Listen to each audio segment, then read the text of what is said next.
We're back! Yes, we're back with another episode of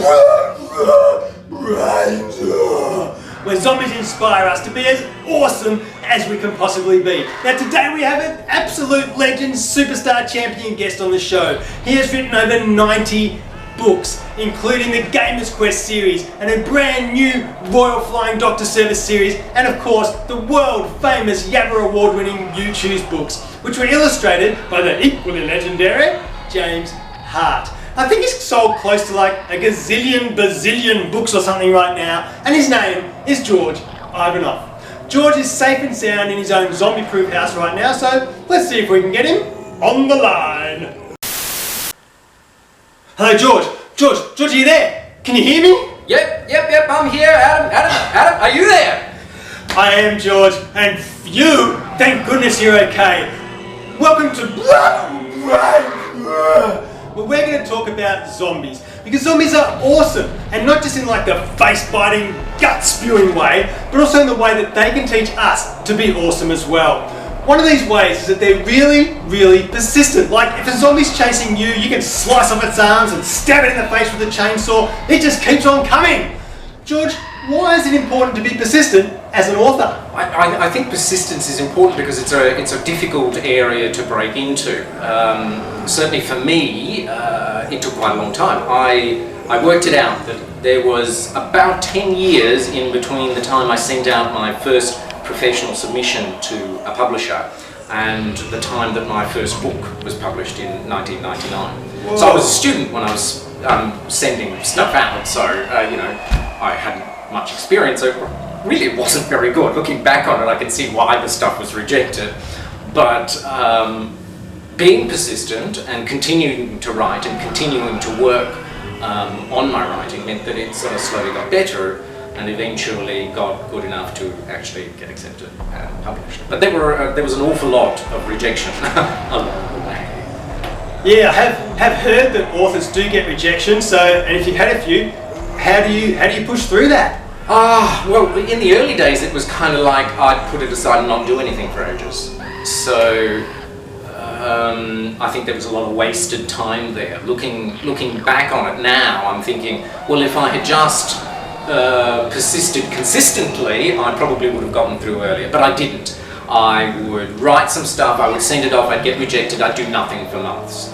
And then I'd write some stuff, I'd send it off, I'd get rejected, and I'd do nothing for months. And then I'd follow this pattern until I finally made a couple of little sales, like non-fiction articles to crappy little magazines that paid me $30. And I was sort of like, I can actually sell something, and that would encourage me, and I'd go off and I'd write more. And so it was because of that encouragement, I guess, I became more persistent, and I wouldn't let the rejections bother me quite as much, and then I would send out more, and eventually I got through.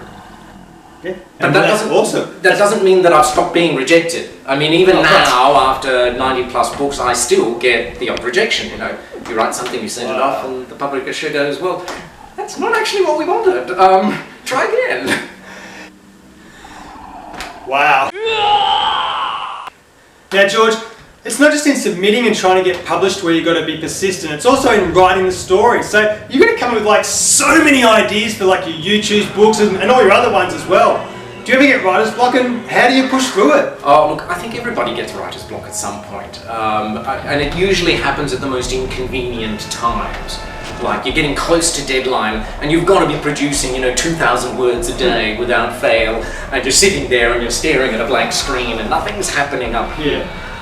And look, there are a number of ways that I deal with it. I mean, one of the things I do is a forced writing exercise. So what I'll do is I'll step away from the computer screen, I'll get a notepad and pen, I'll put a stopwatch in front of me, time it to 10 minutes, and try to write non-stop for that amount of time without actually thinking too much about what I'm writing. So what I have for breakfast, complaining about the fact that I've got this stuff that I'm meant to be working on and nothing's happening, so I'm here doing this stupid exercise instead.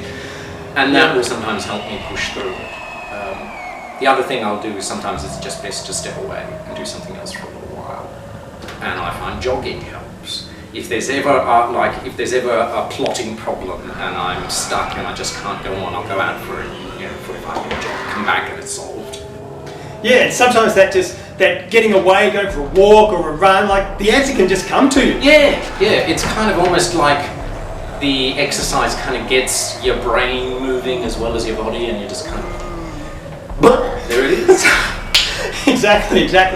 Now, zombies are really persistent because they've got a good why. Like they've got a good reason why they want to reach their goal, which is to eat your sweet juicy brain. So why do you keep persisting? Like when things get hard, why do you keep going on and not just quit, which might be easier? What else am I going to do? I mean, sit there and do nothing. I mean, this is what I do. I write. Writing used to be my hobby. Now it's my career. I like to watch a bit of television, and I certainly like to read books and stuff like that. But I need to write. This is what I do. It's my ultimate goal in life is to continue writing. So why wouldn't I persist with it? Yeah, absolutely. Now finally, George, zombies aren't just persistent, they also try really hard, like give 101.5% with everything they do. So, like, why do you think it's important for people to try hard, not just with writing, but with anything?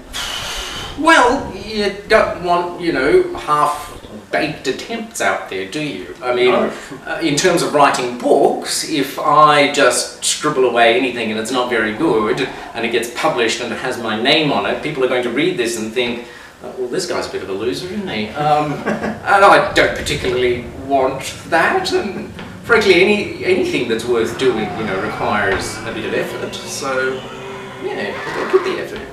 Yeah, absolutely. Thanks so much for joining us, George.